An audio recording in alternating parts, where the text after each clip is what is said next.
podcast from Drew and Mike is, I think it's really cool, and that is what I wanted to say. Two and a mic.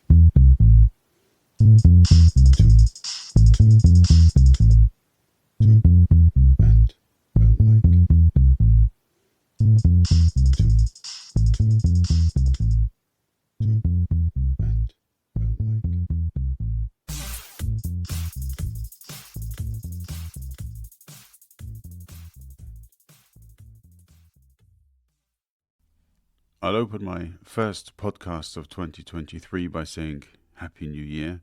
You could tell I'm still a little bit under the weather, but there you go. It's good to get 2023 off with a book club podcast. I don't do New Year's resolutions, but if I were to, it would be to read more. And so therefore this is a good way to begin that. Even though we flirt gratuitously with society and politics of the real variety in this podcast, we're actually talking today about fiction. Science fiction, in fact. And wow, what fiction. Pierce Brown has created a future dystopian world of depth, colour, quite literally, and political intrigue, and blood-curdling pomposity at times. It's a book you will love and at the same time want to throw against the wall in frustration. It makes you feel the agonies and fury of characters as much as it makes you laugh at silly bravado and catchy one-liners. It's that kind of fast-paced shootout in a political arena that sinks its teeth into you and doesn't let go. Thank you, Greg, for your time once again. I hope you all enjoy it. Greg, I do believe this is episode 3 with you. How's it going, man? Very well, thanks. Not bad, and you? Yeah, not bad, not bad. So we are Christmas Eve here, so it's 22nd of December. So obviously by the time this comes out, we will be celebrating Valentine's Day. No, I'm not that bad. But yeah, so you're still working in Blighty. So yeah, not everybody is, because some people are on strike, but we'll come to that as well a bit later. a jolly event then. A jolly event indeed, yeah. But we're because we're here doing our sort of book club element again, and we've gone through one book and a couple of TV series in the past, and this is like the next book series. So we've done Vespasian, which just a great, obviously, story, and this in many ways is, well, it has a connection, doesn't it, to Vespasian? Yeah, I mean, you've read Red Rising, so do you wanna talk about it? I guess so. That's what the pod's about. So I very much enjoyed the book. I know you did. This is your choice for this book club reading, and yeah, I can see why. It's a great yarn. There's a lot going on, it has to be said. I did particularly enjoy the elements which lead back to the ancient world. I mean, a lot of I guess a lot of people do it, but when you have the sci-fi book, it's not quite as common for so much to be borrowed from the ancients. But almost everyone in this book has been given an ancient name, so it's very conscious. I don't know how you felt.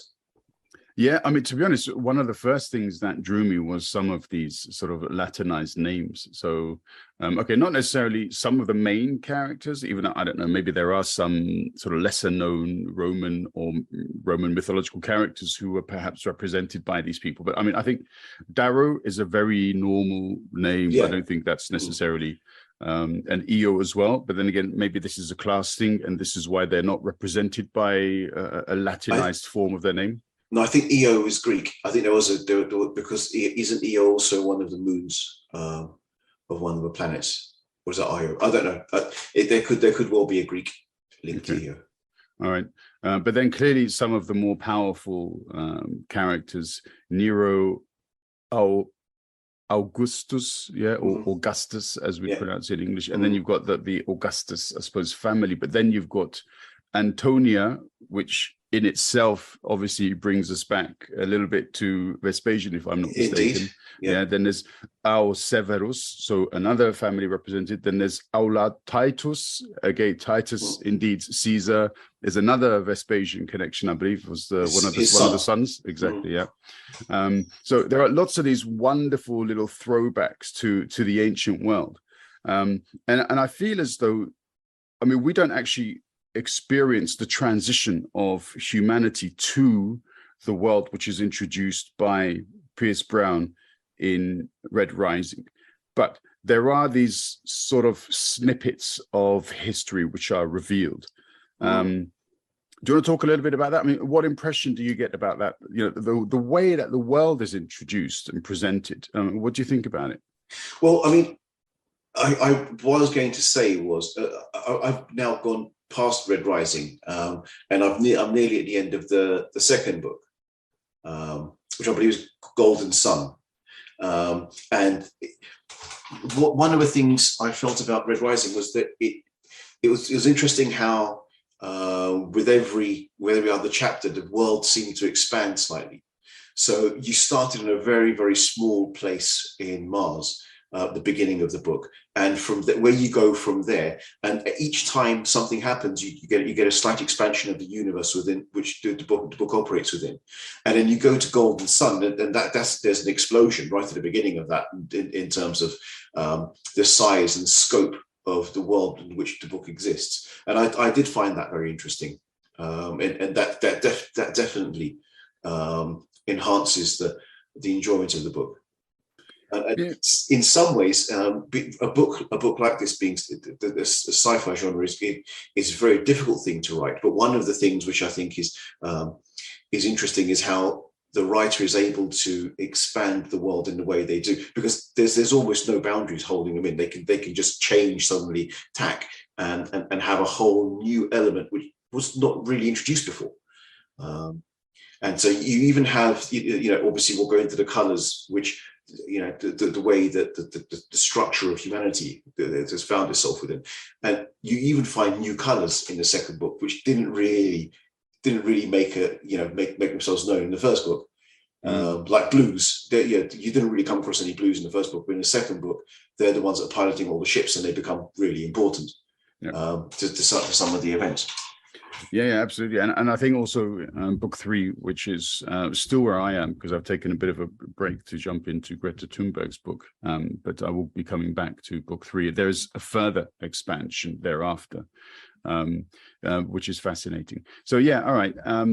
So as you say, we not only start on Mars, but we start deep, deep, deep underground. And so as you also intimated, society is split into a number of different colors, and basically the lowest form is red. Mm-hmm. So the red class or color, as it were, are those that basically do the mining, do the sort of hard work, maintenance jobs, depending on exactly where they operate. They are very much I can't say low skilled, because I mean what the Reds they're the doers. They are, aren't they? I mean, but they're also quite resilient, because the mining that they have to do is very dangerous, and so therefore it's completely incorrect to call them low skilled. Maybe in some other areas and some other communities you could say, okay, they are low skilled, but here not necessarily. And there is a lot of mythology also contained in their way of life, because they believe that they are mining a certain kind of ore to be able to create a breathable atmosphere for humanity's future. And okay, this is a spoiler, so if you don't want to listen to this bit, then maybe skip forward 30 seconds or whatever. But basically, what they don't know is that for the last 200 years or so, that atmosphere has already been created. They're simply producing this ore because it has a certain value to the higher classes. Yeah. But we come across that in book 2, right? That's really where that starts. That's really where that's explained. Or did I miss it in book 1? I think it's when with the transformation of Darrow is where, because he's told basically when he goes up, he realizes 1 minute, there is an atmosphere. They are breathing. This is a lie. So, I see. Okay.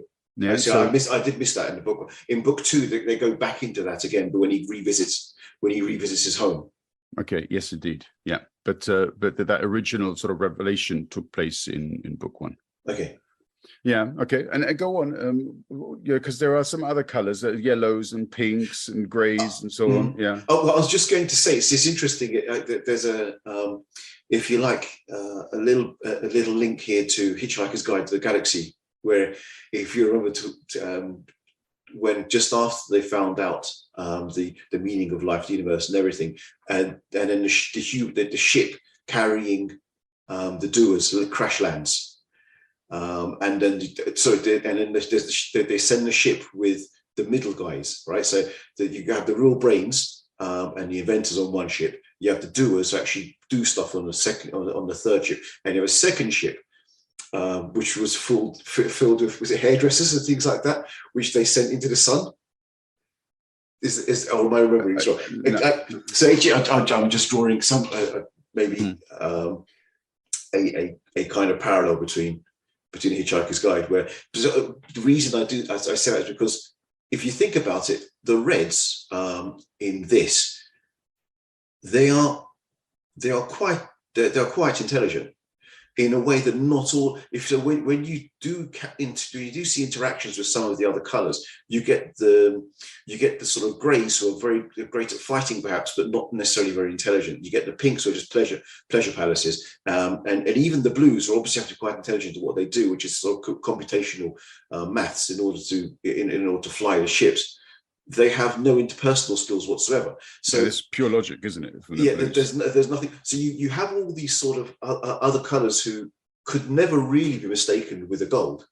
And of course, that's what Darrow is able. They're able to do that from a red to a gold, which is to go from the lowest to the highest and cut out all the middlemen, as it were. So it shows that a red has something above all the colours who are considered to be above them, even though they're considered the lowest below by the golds. I find that quite interesting. Yeah, definitely. And I also like this the sort of separation of society into colors, because colors are something that we can all in some ways record or recollect in our minds, and begin to associate certain things with. And this is something that we started to do about 20 odd years ago when we read The Wheel of Time, because with The Wheel of Time, the Aes Sedai, they're all split into their Argers, and their Argers, the yellows and the reds and the greens and blues and browns and grays and whites. And so, straight away from that perspective, you tend to associate color with a certain kind of behavior. Now, the behavior is a bit different. But I think even in this, if I'm not mistaken, the yellows are also, they're medical. I've kind of I think so. I think the yellows were medical because there was an injury to someone at the start of this book, and I think they asked for some yellows to come, and they didn't happen to have any around. Yeah, so that's quite interesting because obviously with the Wheel of Time, the yellow Arger are the healing Arger as well. So the red Arger are the battle Arger, but here they are the lowest. They're not exactly the battle. So there is a bit of a mix with the colors, but I mean, it doesn't matter. There's no author has to follow a certain rule with regards to the color. But I did find the creation of these stratos with colors, I found to be interesting. Yes. Yeah, indeed. I mean, you do sort of wonder if, of course, this book's set many decades, or sorry, maybe a millennium in the future. I don't know. They don't really give a date as such. But you just wonder if, regardless of what happens to humankind, we will always find ourselves adopting this kind of hierarchical society and copying past structures and systems in order to find some kind of sanity within our existence. Yeah, and this is also the way that they justify the superiority of the golds, because they simply say, look, you guys, you don't have the genetical or the intellectual makeup, you don't have the culture, you don't have the awareness, the knowledge, the understanding, the access, the privilege, as it were, to become a gold.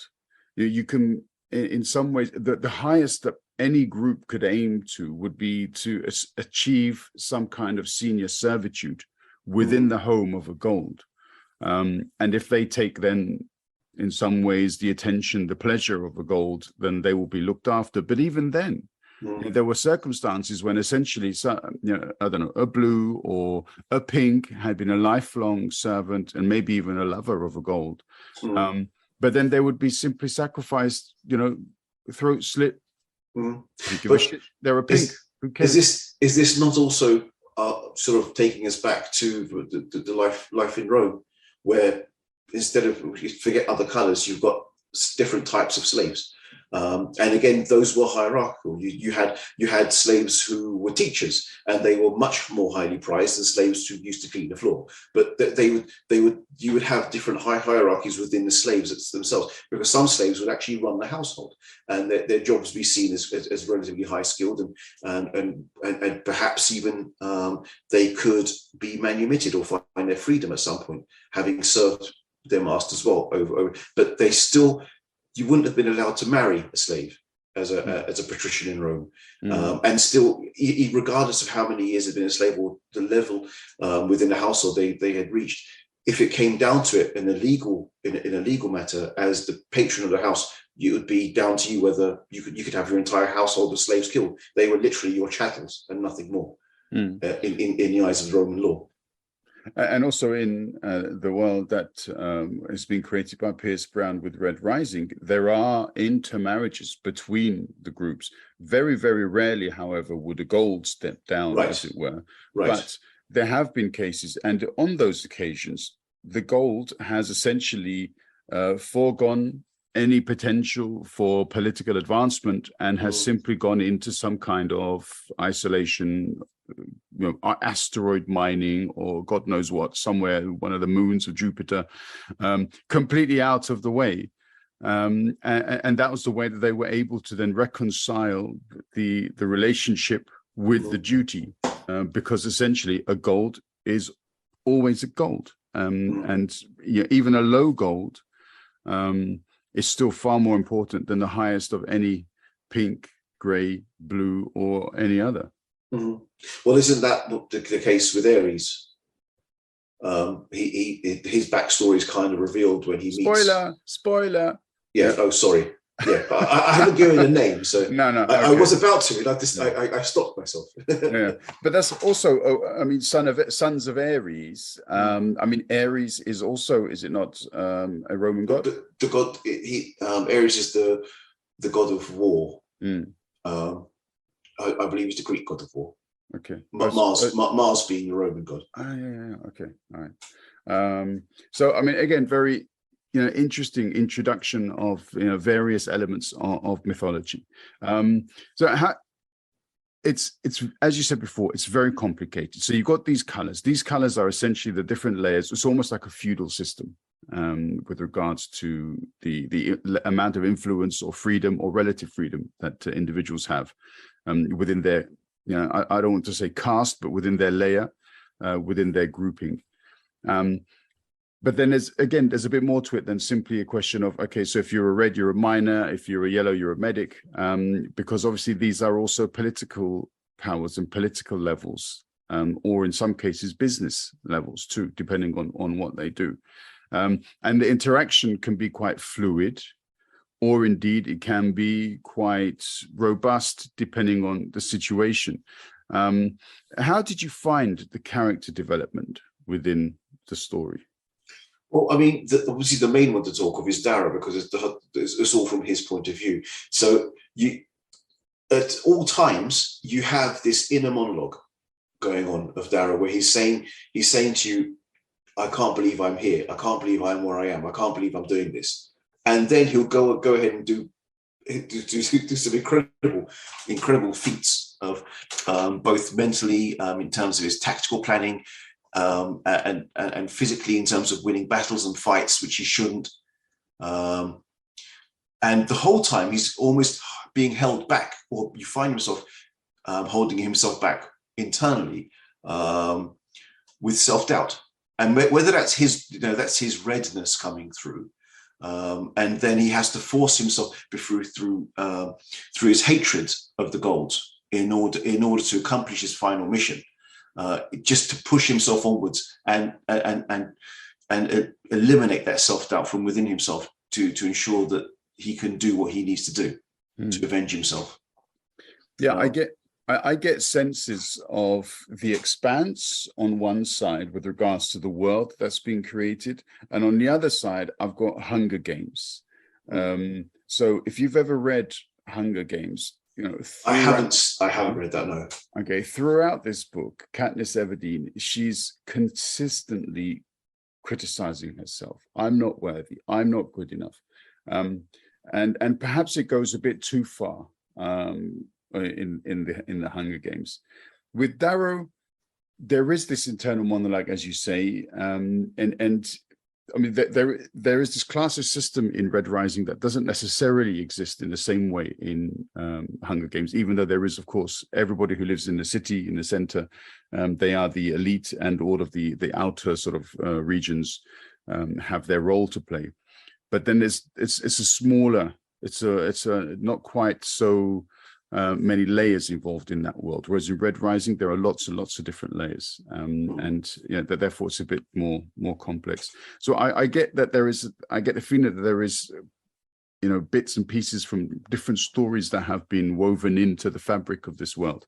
And I have to say, I do like the fact that Darrow is not a Marvel hero. He's not Thor. He's not somebody who just believes there are 300 people in front of me. I can just, I can kill them all with one fart and that's it. End of story. Darrow is susceptible to injury. Darrow is not the master of the planet. He can get hurt. He's hurt often. He doesn't win every battle. He loses almost as many as he wins in some cases. But as you say, he somehow manages to find a way to win some of the more significant battles. But as you're talking, I also had this recollection, and I've had this a few times. His wife, Io, who was killed, hung for treason by a Gold. I think Nero or Augustus was actually the one who charged her and who had the execution ordered. She instilled in Darrow a certain way of doing things, a certain belief, a certain set of values. And I think it's on many occasions, I believe it's these core values which form the questions. Are you being true to yourself? Is this really what you should be doing? Is this the best way to achieve your goal?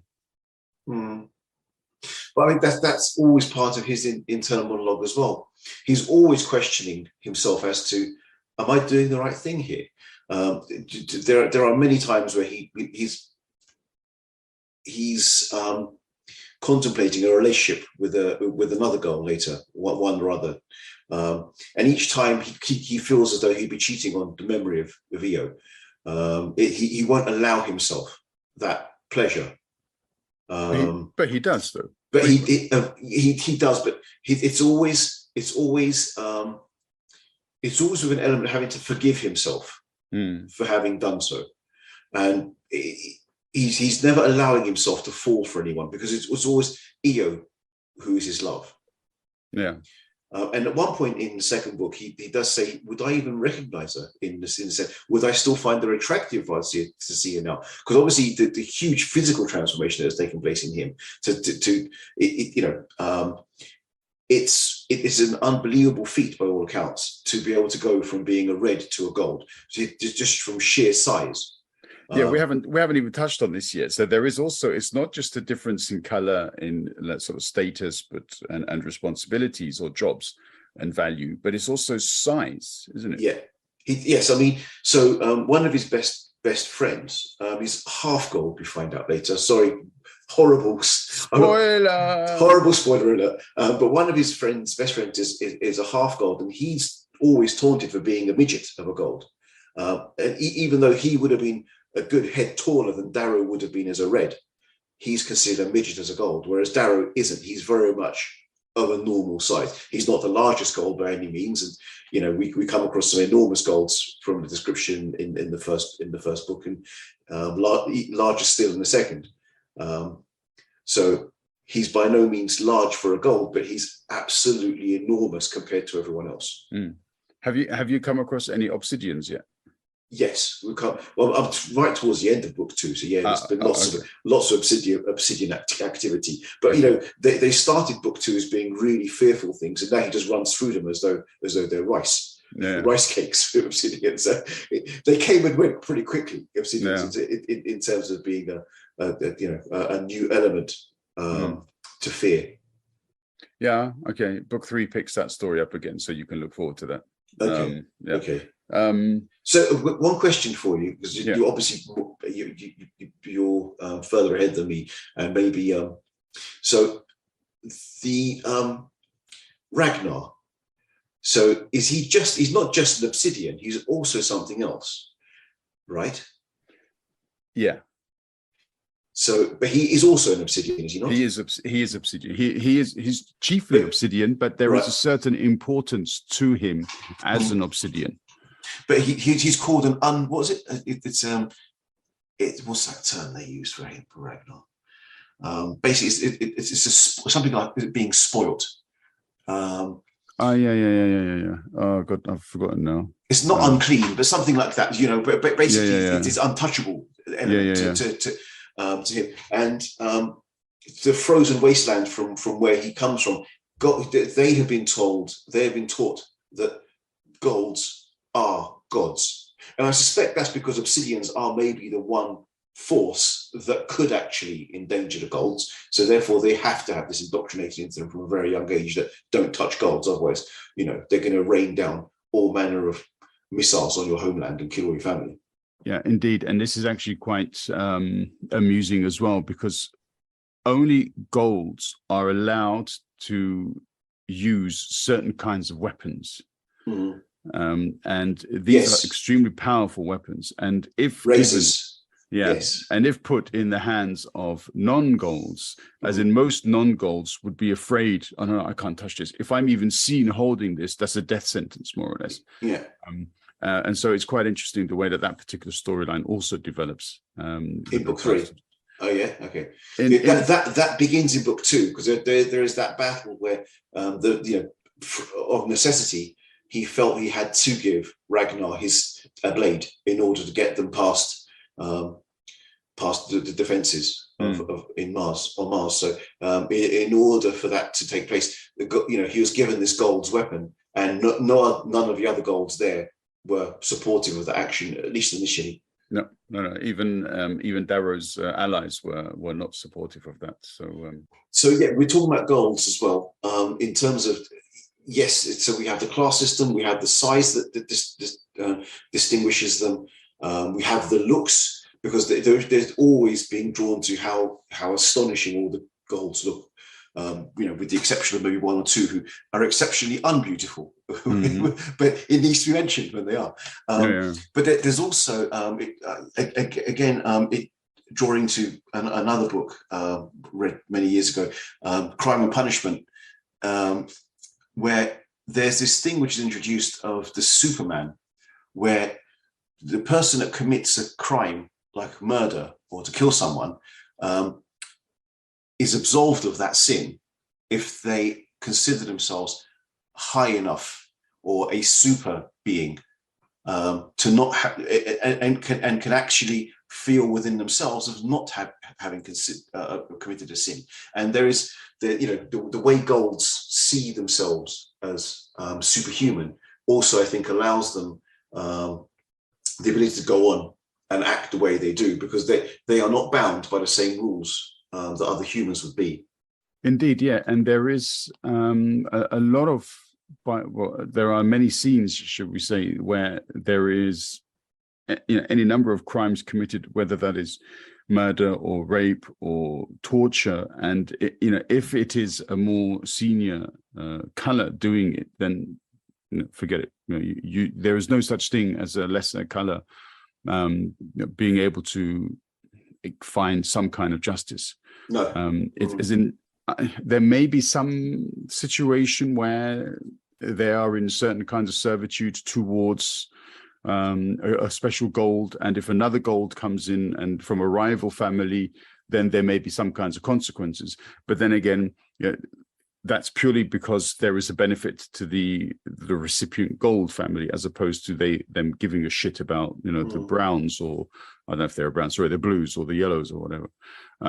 So yeah, this is something which also I'd forgotten about, but definitely it's one of the elements of, if you are a kind of reader who really has a strong sense of empathy, that can empathize with the characters a lot, that is also has a tendency towards absorbing the emotion from a book, I would say these stories are full of these kinds of injustices, and that could be a challenge for some people too, because I found myself almost on every page thinking, God, I wanted to, I could have just got angry because of the injustice that was being presented to me.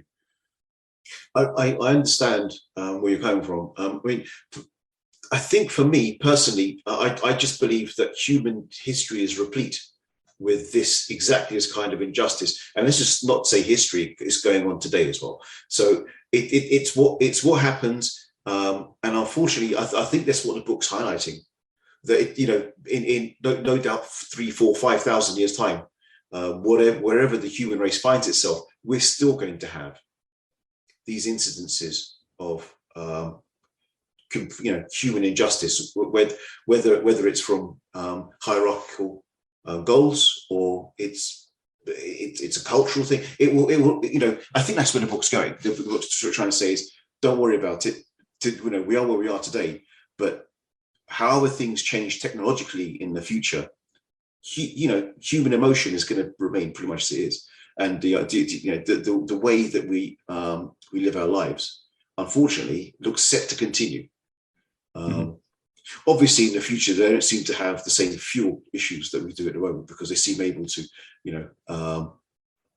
seem to have found an extremely plentiful fuel source, which allows them to project themselves and their craft at great speed between the different parts of the galaxy in a matter of hours. Yep. With the servitude of the Reds, of course, and whoever else. Yes. And actually, when you say that, it also reminds me, I felt a similar level of frustration at the injustices presented in another book that we both read, and which I think you also found exhilarating, but which I could never possibly take myself to read again. Pillars of the Earth. Oh yes, I love that book. Yeah, and the struggles of Tom Builder, and the injustices that were visited upon him and his family, for me, were so hard to overcome. I've never come so often to. I sort of pulled my arm back with the book in it to throw it against the wall at the frustration that I felt, and then I resumed my reading position and carried on. I have to say, with Pillars of the Earth, I suspect because it was a book set in history, which almost certainly, I'm not suggesting there already was a Tom Builder, but there would have been many Tom Builders around the world, in Europe, in those years, and the injustices that were carried out on Tom Builder would have been everyday matters to one person or another in living under the feudal system. And you can draw that distinction and that parallel to this book, because there are those do exist. But I think whereas I share your frustrations with that book, and I understand what you're saying, with this book, I think we are removed from it purely because it's set so far into the future that you're able, I at least, I'm able, I don't have that same sense of frustration, which clearly was by design in Pillars of the Earth. I'm sure you were meant to feel that way, and if you didn't, you weren't reading it right. Well, no, if you didn't, then you're a Tory. But oh, sorry, did I say that? Yeah, I think one of the things about Red Rising, also, and what you say with the regards to this sort of level of not necessarily desensitization, but Tom Builder, okay, he's important. He's sought after to deliver a certain project of building a church, in the case that there was in the book. But he's always looking up, as in he doesn't, if a lord says to him or a bishop, no, I don't care. This is how you do it. He has to follow. He has very little power. But Darrow has power. The Reaper scares the shit out of other golds. Yes. And so therefore, I'm always confident that, no matter what level of adversity or no matter how much pain he has to go through, there will be, a reward, as it were, some kind of, vengeance. Recompense. Exactly. That will come thereafter. And that hope is what takes me through more of those injustices. Yes. Also, Tom Builder doesn't have the opportunity to become one of the ruling class. So he never, the thing which allows, if Darrow has stayed a red, which, for obvious reasons he couldn't, for those who read it, but if Darrow had stayed a red, it would be unconscionable that he could have any effect whatsoever. It's only by becoming that which he hates, by becoming a gold, that he's able to affect his life in the first instance, and then others. Otherwise, he would just continue his existence as a slave. Because we're also mindful that we don't want to give too much away. I think that ship sailed. Yeah, yeah, maybe. Okay, I'll have to add this in the notes. But who's your favorite character and why? I think this would be a nice place to sort of end on before giving a general conclusion. Yeah. Okay. I really like Mustang. I think I think that she embodies everything that is good about the ruling class. That she's the one gold who you can hang your hat on, I suppose. I've got to say. She's not unnecessarily cruel. She doesn't torture people, doesn't kill them. I think she's the one good. I suspect she's been made that way in order to be the romantic interest for Darrow, because if she was morally questionable, then Darrow wouldn't have fallen for her in the way that he does, because he sees her as a gold EO in some sense, where she has that strength of being a character.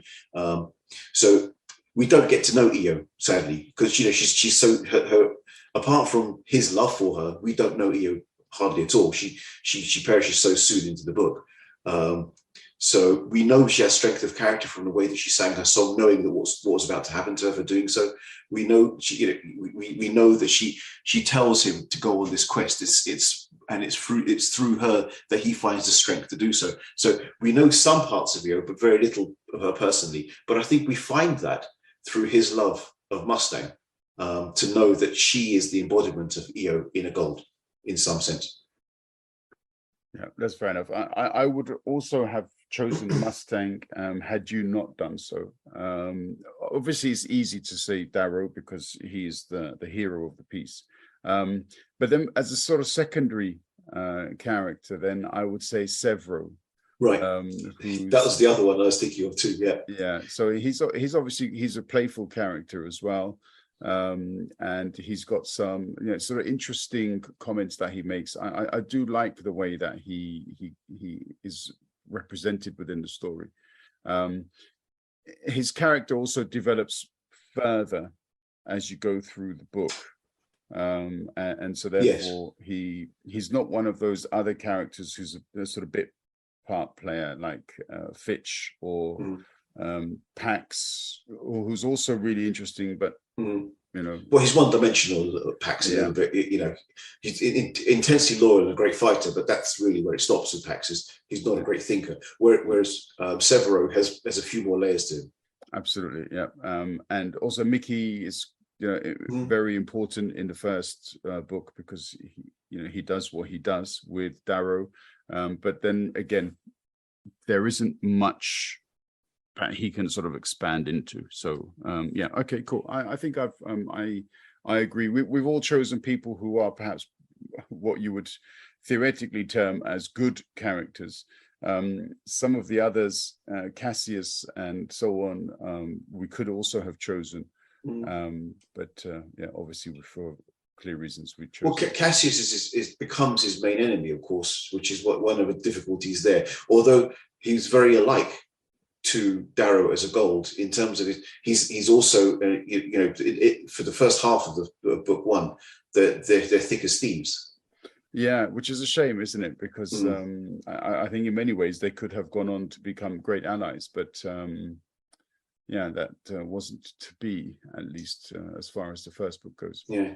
Oh, by the way, one more thing. So I would liken the whole sort of the whole first book almost is set, of course, in this what could you call it?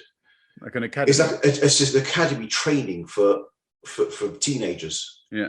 But it's very reminiscent of the Spartan Agoge, if you think about it in some sense, where not everyone makes it through, and those who are seen to fall short, they are they are almost useless to society, and that's you have that when you have the first right, the first which of course is a battle between one-on-one in order to go forward, and that's partly where Darrow's problems begin. Yeah, I mean, this inherently, if there are 50 goals going through this process, at a certain point, that number is halved. Yeah. And so there is a menacing element to gold society and culture. As you say, to maintain this this privilege, this view of themselves as being so superior, they've got to get rid of the dregs. And yeah, it's very barbaric the way that they do this. But yeah, we shouldn't tell any more on this. Okay. Yeah. Okay. Cool. Would you recommend, last question, would you recommend this book or series to people, generally speaking? I don't think it's for everyone. I'll be honest. It's if you like sci-fi, this book is for you. If you don't mind sci-fi and if you like history, you will find many elements of this book interesting. If you like neither sci-fi nor history, I don't think this book's for you. Okay. What about somebody who's like socially conscious, maybe a bit woke?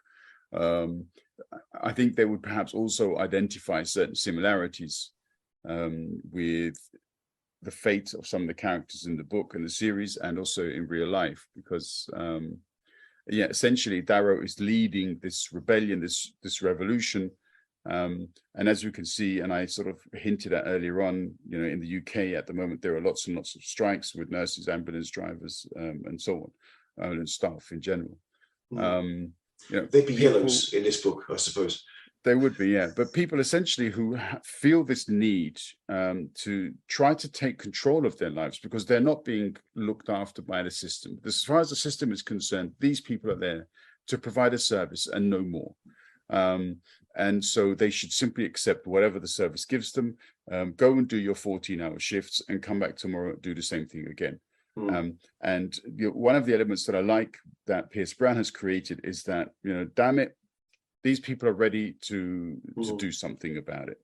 And we're seeing in the UK that people have had enough is enough, and they're willing to do something about it. The interesting thing is, though, there's no element of monetary gain in the book.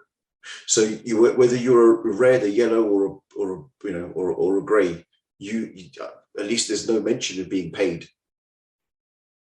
So you're basically working for your existence and nothing more. Yeah, right? there is some kind of credit system, but there's no mention of anyone being paid. Yeah, they don't walk in and I think that these are like, I don't know if it's like a digital credit or something else, or that people simply have access to a number of funds, and that's automatically. But as you say, nobody has a wallet and takes cash out. But there's no reference to someone purchasing something with someone else or going into it. There's no shops. There's no there's food is provided for the people who work, whether you work in the mine or where you're working on a ship. There is an area where food is provided for you. For example, in the second book, there's a feast day provided when he goes back to Mars. And that's very much because he's a gold going back to Mars. He says, I have provisions on my ship to provide for this feast day. And there's no element of who's paying. Food is provided for the workers. Yeah. So it's more like a hive entity in that way. As opposed to what we have today, which is people who are striking because they are not being paid in line with the rising costs that we find ourselves in. Yeah, but the jackal does conduct business, and business. He does, but we never get to hear, sure, he makes profits, but in what form? What form of credits does he take, and what does he do with them? Surely to build these vast ships would be an enormous amount of money, but how is that paid for? Yeah. I mean, again, maybe and I've missed something, but I don't recall there being a transaction. Yeah, no, there's not that I don't ever remember the term of money or denaries or whatever they're called, ever actually having exchanged hands. But we know there are bars because the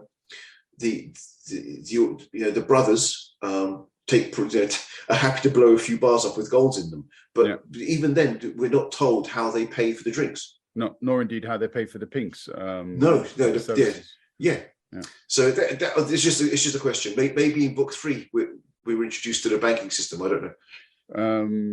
From the vast amount of book 3 that I've read, I don't recollect any such. But there are business interests of different kinds which are also represented in the book. But yeah, again, no definite sort of transactions take place that I'm familiar with, which is fair enough. I mean, in many ways, it's all very Star Trek. That's fine, exactly. Yeah, if you don't have to think about money, maybe this is also a form of escapism. If every other page you're like, okay, he took his wallet out and thought, oh shit, I forgot to cash some money. Let's go back to Mars. That kind of takes you a bit out of the story. Whereas, No, I'm sure there must be a way of, because golds are amazingly wealthy. We know that from their ownership of not just they bring armies of millions to bear on one another when they go to war. These things all cost money. You don't have a fleet of 1,000 ships without having the means to pay for them. Yeah. So it hadn't occurred to me really before, but we're talking about it now, about the strikes and stuff. It just seemed relevant. The difference being that it's not the only reason we're having the strikes, because there are other conditions, but obviously money is also important. Yeah. But in this book, how that money is transacted, we don't know. No. Okay. All right. Good. Yeah. To be honest, when I was thinking about whether or not I would recommend this to a person, I kind of had similar thoughts to yours, and I think I love the books. I'm really hopeful that there will be a TV series, even though there are hundreds and hundreds of TV series which I would love to watch, but I still haven't had the chance to get onto them yet. But I think it would make a great story to be presented also on television, because there are just so many different elements to it. So I would strongly recommend it. And so if anybody were to ask me, I mean, I've already recommended it to a couple of people, and that there's a lot to it to enjoy. Yeah, no, I don't disagree. As I say, but I think if you're into either or both history and sci-fi, then it's certainly for you. I just think if you don't like, or if you don't actively like one or other of those two genres, you may find this one tough. Cool. Good. All right, Greg, I'll take that as our concluding thought for the podcast. Thank you very much for your time. And I know, have you got a thought for our next one yet? I haven't. No. Thanks for putting me on the spot like that, but no, I haven't. I can't believe it. All right. Okay. So in that case, I'm going to have to, abuse you a little bit over the Christmas weekend and try and get a story out of you for the next one. Cool. All right. Greg, Merry Christmas. All the Merry best Christmas to the family. Thank Indeed, you too. And speak to you soon, mate. Indeed. Take care.